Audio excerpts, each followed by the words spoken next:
Welcome friends, this is Sandeep Jangra. स्वागत है आपका अपने YouTube channel hopes for achieve में।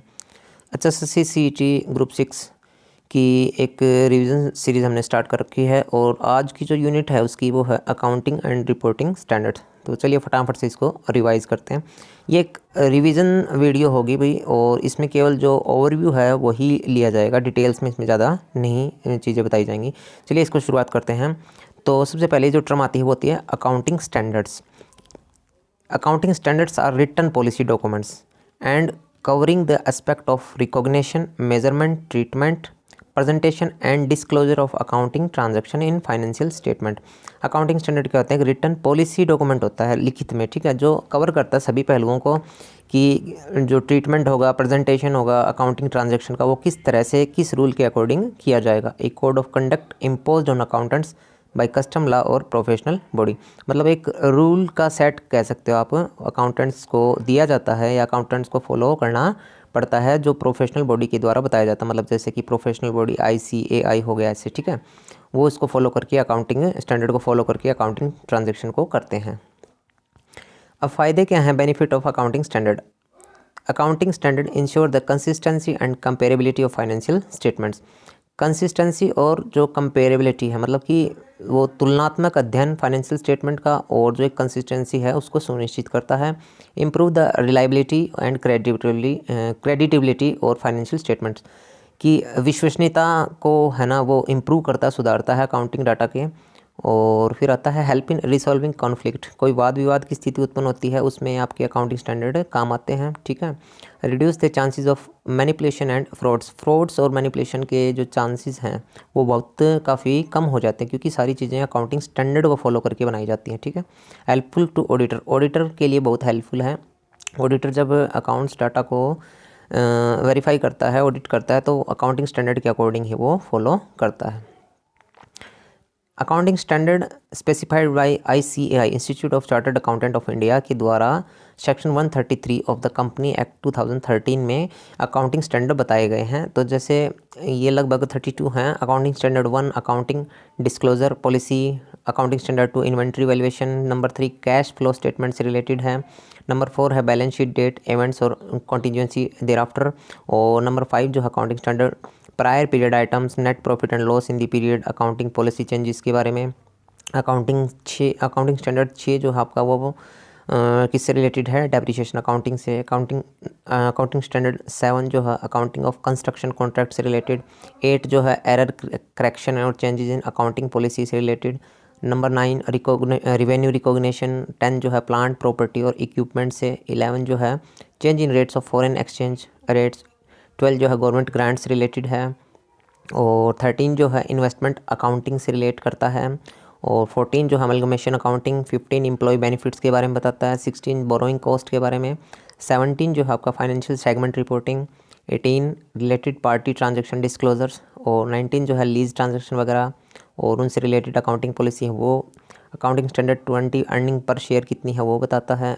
और 21 जो है consolidated statement principal. Accounting standard 22 taxable income accounting के बारे में बताता है। 23 जो है आपका investment in associate accounting. 24 discounting discontinuing operation. 25 interim financial reporting. 26 intangible assets accounting. 27 जो है reporting of interest in joint venture के बारे में। 28 जो है एसेट्स इम्पेयरमेंट के बारे में। और 29 जो है contingent asset and liability provision. ये मेन तो 29 तक हैं, और फिर 3 है जो आ जाते हैं नॉन मैंडेटरी कह सकते हैं आप उसको। Measurement and recognition of financial state instruments, presentation of financial instruments और disclosure required for reporting of financial instrument. तो टोटल आपके कितने हैं? 32 अकाउंटिंग स्टैंडर्ड है जिनको फॉलो किया जाता है। अकाउंटिंग इंटरप्रिटेशन क्या होता है? An accounting interpretation is statement issued by accounting standard body. जो अकाउंटिंग स्टैंडर्ड हैं, जिन्होंने अकाउंटिंग स्टैंडर्ड बॉडी जो बनाए हैं अकाउंटिंग स्टैंडर्ड, उनके द्वारा इशू किया जाता है एक स्टेटमेंट जिसमें लिखा होता है clarifying how existing accounting standard should be applied. कि जो अकाउंटिंग स्टैंडर्ड है वो किस तरह से अप्लाई होंगे, वो जो स्टेटमेंट होती है वही क्या कहलाती है? Accounting interpretation. Accounting interpretation are intended to expand on the concept laid out by an accounting standard. मतलब अकाउंटिंग स्टैंडर्ड का जो कॉन्सेप्ट है ना उसी को एक्सपेंड करके शो करता है कौन? Accounting interpretation. फिर आता है guidance notes on accounting aspects. Accounting aspects के लिए गाइडेंस नोट क्या हैं? The ICAI guidance notes on accounting aspects are intended to provide members with guidance on matter that may arise in course of their professional work and on which they may desire assistance in resolving issue. मतलब कि जितने भी accountants वगैरह होते हैं, जितने members होते हैं, उनको उनके प्रोफेशनल वर्क से रिलेटेड जितने भी मैटर्स हैं उनमें हेल्प चाहिए या फिर उनको डाटा को रिसोल्व करना है, मतलब किसी प्रकार की हेल्प चाहिए, तो वो गाइडेंस नोट होता है अकाउंटिंग एस्पेक्ट के बारे में, जो डाटा प्रोवाइड कराता है किसको, जो जितने भी मेंबर्स हैं उनको सभी को प्रोफेशनल वर्क से जो जुड़े हैं, रिसोल्विंग वगैरह और अन्य जो सहायता हैं उसको पूरी करता है गाइडिंग नोट्स। डैट में पोज डिफ़िकल्टी, मतलब कि ऐसी चीज़ें जो उनके प्रोफेशनल से रिलेट करती हैं और उनको करने में उनको समस्याएं आती हैं, तो गाइडेंस नोट उनकी हेल्प करते हैं। वैसे गाइडेंस नोट्स क्या होते हैं, जनरली एडवाइजरी नेचर, मतलब कि एडवाइजरी का काम करते हैं, ये मैंडेटरी नहीं है। अब कुछ गाइडेंस नोट है उनके बारे में, जैसे हम उनका जो नेम है वो पढ़ लेते हैं। Guidance note on accounting for derivative contract revise किया गया 2021 में। Guidance note on accrual basis of accounting, ठीक है। फिर आता है guidance note on accounting e commerce entity के बारे में, किस तरह से ई कॉमर्स एंटिटी की जानी चाहिए। Guidance note on accounting for share based payment के बारे में। Guidance note on accounting for depreciation in companies, depreciation को किस तरह से लागू किया जाएगा, कैलकुलेट किया जाएगा। और फिर आता है guidance note on accounting for expenditure on corporate social responsibility activities. तो इन सभी को मतलब क्या करता है, गाइड के तौर पे काम करता है कि इन सभी चीज़ों में किस तरह से काम किया जाना चाहिए, किस तरह से अकाउंटिंग स्टैंडर्ड को फॉलो किया जाना चाहिए। और भी है guidance note on accounting for corporate dividend tax, guidance note on accounting treatment for excise duty. अच्छा, फिर आता है international accounting standards. International accounting standard क्या होते हैं भाई, IAS जिसकी शॉर्ट फॉर्म कर सकते हैं, are a set of rules, मतलब रूल्स के set of for financial statement that were replaced in 2001 by international financial reporting standard. मतलब IFRS को रिप्लेस करके बनाया IAS। ये फाइनेंशियल स्टेटमेंट्स के रूल हैं and have subsequently been adopted by major financial market. और आज के दिन कह सकते हैं, मतलब उनको परिणाम स्वरूप कह सकते हैं, इसको चेंज करके बनाया गया, इसकी जगह पे IAS को बनाया गया और उसको अपनाया गया किसके, most major financial market around the world में बहुत सारी जो मेजर मार्केट हैं उनमें इंटरनेशनल अकाउंटिंग स्टैंडर्ड को फॉलो किया गया। The international accounting standards are a set of practice established by the international accounting standard board, IASB के द्वारा। ये अकाउंटिंग स्टैंडर्ड की एक तरह से प्रैक्टिस है। These practice are design to make it simpler for business around the world to compare financial reporting data. मतलब कि ये जो प्रैक्टिस है किस लिए बनाई गई हैं कि जो जितना भी डाटा होता है ना उसको, मतलब वर्ल्ड के अंदर एक तरह से बिजनेस, जितने भी वर्ल्ड के अंदर बिजनेस वगैरह हैं, कोई भी देश करता है, तो उनके डाटा को आपस में कंपेयर किया जा सके, फाइनेंशियल रिपोर्टिंग की जा सके। This also helps create transparency and trust in accounting process. और किस में हेल्प करता है ये, ट्रांसपेरेंसी और ट्रस्ट इन अकाउंटिंग प्रोसेस, मतलब ट्रांसपेरेंसी शो करता है और trust in accounting process, particularly with investment and global trade. का international financial reporting standard IFRS। The IFRS replace the original international accounting standard. मतलब IFRS को replace किया गया original international accounting standard to establish even more consistency with A focus on financial record, ज़्यादा consistency के साथ financial record को देखने में, ठीक है। IFRS standards outline effective method for the following. मतलब IFRS जो है स्टैंडर्ड्स जो हैं उनमें किन किन चीज़ों पर ध्यान दिया जाता है, मेंटेनिंग ट्रांजैक्शनल डाटा, ठीक है, डिफाइनिंग टाइप्स ऑफ ट्रांजैक्शन, किस तरह की टाइप्स हैं, फाइनेंशियल रिपोर्टिंग में हेल्प करता है, प्रॉपर रिकॉर्ड कीपिंग में हेल्प करता है। फिर आता है नेक्स्ट पॉइंट आपका एक्सेसिंग फाइनेंशियल इम्पैक्ट, और फाइनेंशियल इम्पैक्ट में एक्सेस करने में भी हेल्प करता है। फिर आता है corporate financing reporting, CFR। Corporate financing reporting is the system of making corporate financial report. Corporate financial report को बनाने का जो है ना वो सिस्टम ही क्या कहलाता है, corporate financial reporting. These corporate financial reports are income statement, balance sheet, cash flow statement of retained earning and financial policy explanation. मतलब कि ये जो कॉर्पोरेट फाइनेंशियल रिपोर्ट हैं वो क्या होती है, इनकम स्टेटमेंट हो सकती है, balance sheet, cash flow statement, ठीक है, किसकी, रिटेन्ड अर्निंग की एंड फाइनेंशियल पॉलिसी एक्सप्लेनेशन की। कॉर्पोरेट फाइनेंशियल रिपोर्टिंग में be shown at the end of month और at the end of each quarter और at the end of year. मतलब कि कॉर्पोरेट फाइनेंशियल रिपोर्टिंग जो है वो मंथ के लास्ट में शो की जा सकती है, मतलब ईच क्वार्टर मतलब 3 महीने के जो लास्ट में शो की जा सकती है, और साल के अंत में भी शो की जा सकती है। Process of corporate financial reporting, मतलब क्या क्या प्रोसेस इसको फॉलो करनी पड़ती है। जैसे सबसे पहले इसमें रिकॉर्डिंग फाइनेंशियल ट्रांजैक्शन, पहले फाइनेंशियल ट्रांजैक्शन को रिकॉर्ड किया जाता है, फिर एडजस्टिंग एंट्रीज़ की जाती हैं, फिर प्रिपरेशन ऑफ फाइनेंशियल स्टेटमेंट होती हैं, और फिर आता है आपका रिव्यू एंड ऑडिट। जो प्रिपेयर किए हैं उनको रिव्यू करना, फिर ऑडिट करना, और लास्ट का पॉइंट इसमें कम्युनिकेट करना। ठीक है। Corporate financial reporting issue and problem, मतलब क्या क्या इश्यू आते हैं, किसके स्पेशल रेफरेंस टू, किसके रेफरेंस में, पब्लिश फाइनेंशियल स्टेटमेंट्स में, तो उनसे रिलेटेड जो इश्यू है, वैसे तो क्या है ये वाइड है इनका, मतलब कि बड़ा टॉपिक है, लेकिन उससे रिलेटेड जो चीज़ें हैं ना, पब्लिश्ड फाइनेंशियल स्टेटमेंट से रिलेटेड इश्यू जो आते हैं ना, वो आते हैं, कॉम्प्लेक्सिटी होती है इसकी, मैनिपुलेशन हो सकता है, बायसनेस हो सकती हैं। फिर आता है इंटरिम रिपोर्टिंग से रिलेटेड, इनकी टाइमिंग हो सकती है, मतलब टाइम आगे पीछे हो सकता है, लिमिटेड इन्फॉर्मेशन मिलती है, सडन चेंजेबल, मतलब कि एकदम से चेंज होती रहती है। ठीक है, ये इंटरिम रिपोर्टिंग से रिलेटेड इनको इश्यूज़ हो सकते हैं CSR को। फिर आता है सेगमेंट रिपोर्टिंग से रिलेटेड, इसमें भी क्या है, कॉम्प्लेक्सिटी, डाटा कॉम्प्लेक्स हो सकता है, कुमुलेशन हो सकता है, नॉट कंसिस्टेंट, मतलब कंसिस्टेंस नहीं मिलता है, इनकंसिस्टेंसी यहाँ पर देखने को मिलती है। सोशल रिपोर्टिंग से रिलेटेड अगर देखेंगे तो सब्जेक्टिविटी, मतलब प्रत्येक बिजनेस की अलग अलग सब्जेक्टिविटी देखने को मिल सकती है। लैक ऑफ स्टैंडर्ड्स में इसमें कमी पाई जाती है, तो ये इश्यूज़ हैं। फिर आता है वैल्यूएशन। वैल्यूएशन का मतलब क्या होता है, किसी की मूल्यांकन करना, किसी भी चीज़ की वैल्यू निकालना। Valuation is the process of determining the worth of an asset और company.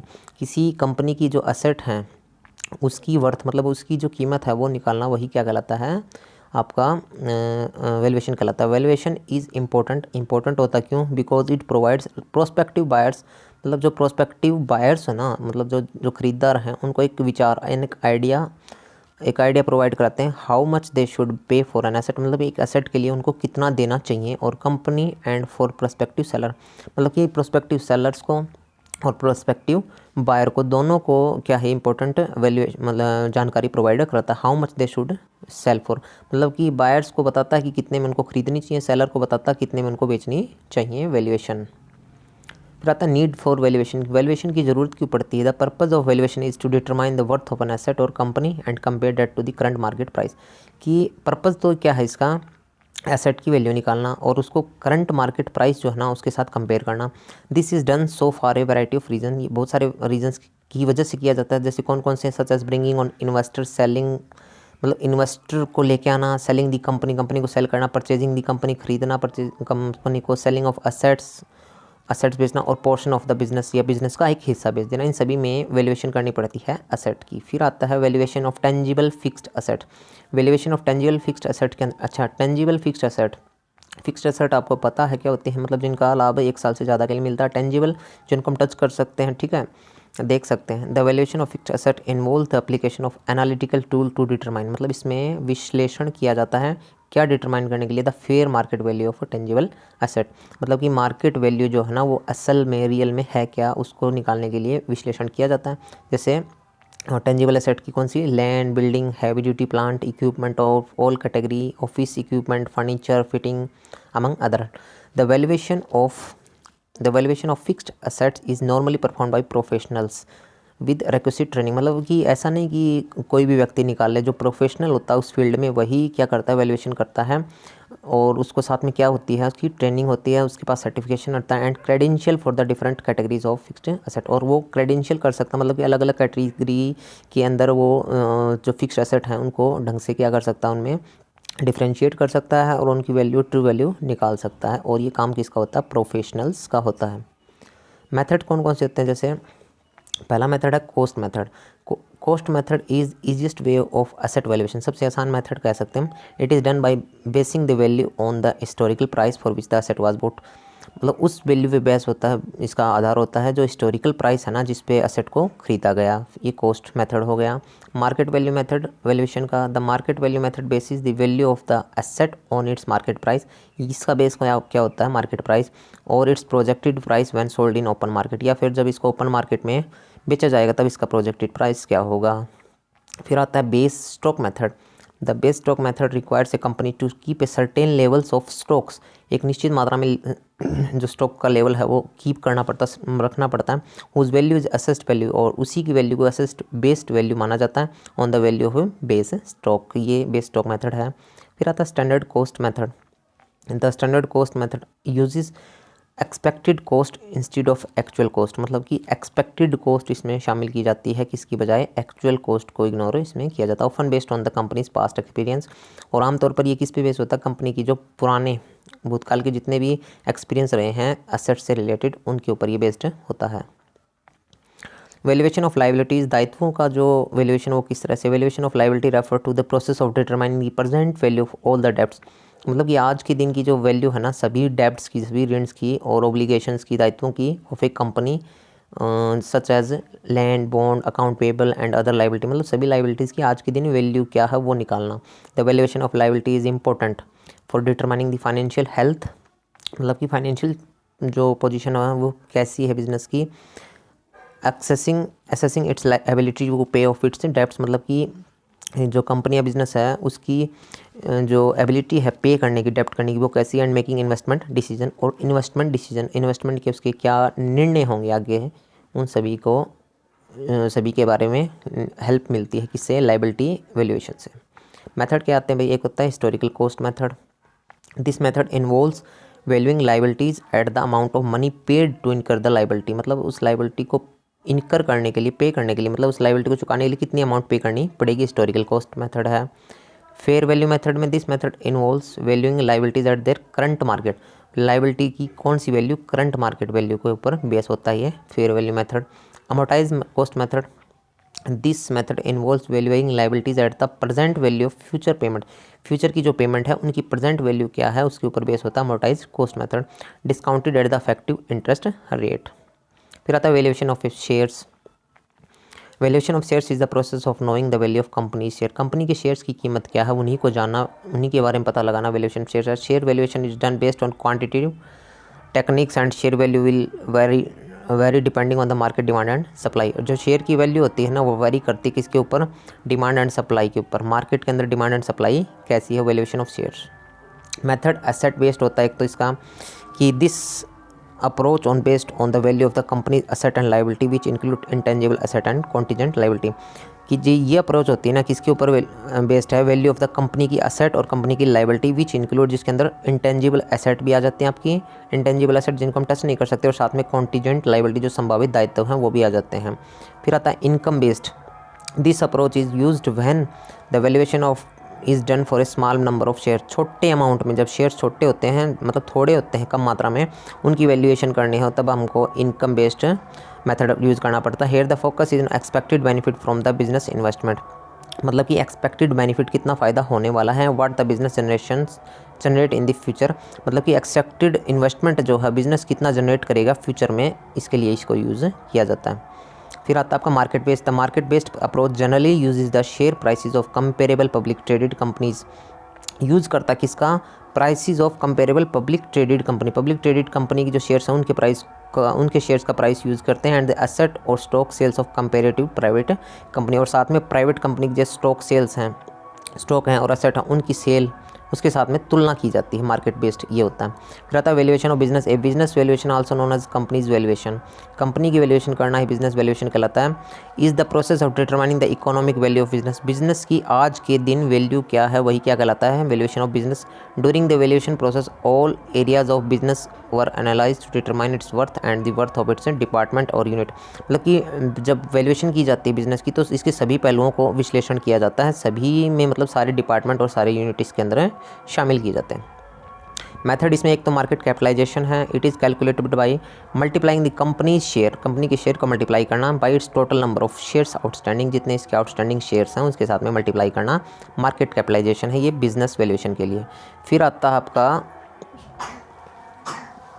Times revenue method. Under the times revenue business valuation method a stream of revenue generated over a certain period, एक certain period के अंदर जो revenue generate हुआ है उसको इसमें base लिया जाता है। Applied to multiplier which depends on the industry and economic environment, मतलब कि किस तरह की इंडस्ट्री और किस तरह का इकोनॉमिक इन्वायरमेंट है उसके ऊपर डिपेंड करता है। मतलब कि एक stream of revenue generated over a certain period of time is applied to a multiplier, मतलब कि एक निश्चित अवधि के अंदर कितना रिवेन्यू जनरेट हुआ है, टाइम्स रिवेन्यू मेथड उसके ऊपर डिपेंड करता है। फिर आता है अर्निंग मल्टीप्लायर के अंदर, instead of times revenue method the earning multiplier में भी यूज, मतलब कि टाइम्स रिवेन्यू मेथड की जगह अर्निंग मल्टीप्लायर मेथड यूज़ किया जा सकता है। Get a more accurate picture, ज़्यादा एक्यूरेट पिक्चर किसकी, real value of the company, since a company's profit are more reliable indicator of financial success than sales revenue, क्योंकि जो अर्निंग मल्टीप्लायर है वो क्या होता है, रियल वैल्यू शो करता है कंपनी की, क्योंकि कंपनी के जो प्रॉफिट होते हैं ना वो ज़्यादा रिलायबल इंडिकेटर माने जाते हैं किसके, फाइनेंशियल सक्सेस के, ना कि सेल्स रिवेन्यू के। फिर आता है book value, this is the value of share holders equity of A business. एक बिजनेस के जो शेयर होल्डर्स हैं उनकी इक्विटी को शो करता है जो बैलेंस शीट स्टेटमेंट के अंदर शो की गई हैं। फिर आता है आपका liquidation value is the net cash that a business will receive. Net cash जो बिजनेस को प्राप्त होगा कब, when if its asset are liquidated and liabilities were paid off. Asset को हम कह सकते हैं लिक्विडेटेड मतलब बेच दिया जाए और साथ में इसकी लाइबिलिटी को पे कर दिया जाए, तब कितनी अमाउंट उसको मिलेगी, लिक्विडेशन वैल्यू वो शो करती है बिजनेस वैल्यूएशन के अंदर। फिर आता है development in financial reporting. Next जो इसका टॉपिक है आपका वो है development in financial reporting. Development in financial reporting में क्या क्या चीज़ें आती है, value added statement, it may be defined as the statement which shows the income of the company as an entity and how that is divided between the people and who have contributed to its creation. मतलब कि जो आपकी value added statement है वो क्या show करती है, एक स्टेटमेंट है जो इनकम शो करती है कंपनी की या किसी बिजनेस की, और वो किस तरह से बटी हुई है, किसके बीच में, लोगों के बीच में जिसने इसको बनाया है, क्रिएट किया है। Value added statement are financial statement that show a business creates value and distribute that wealth to diverse stake holder.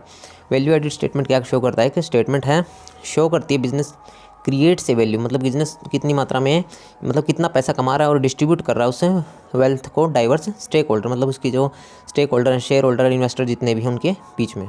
फिर आता है इकोनॉमिक वैल्यू एडिड EVA।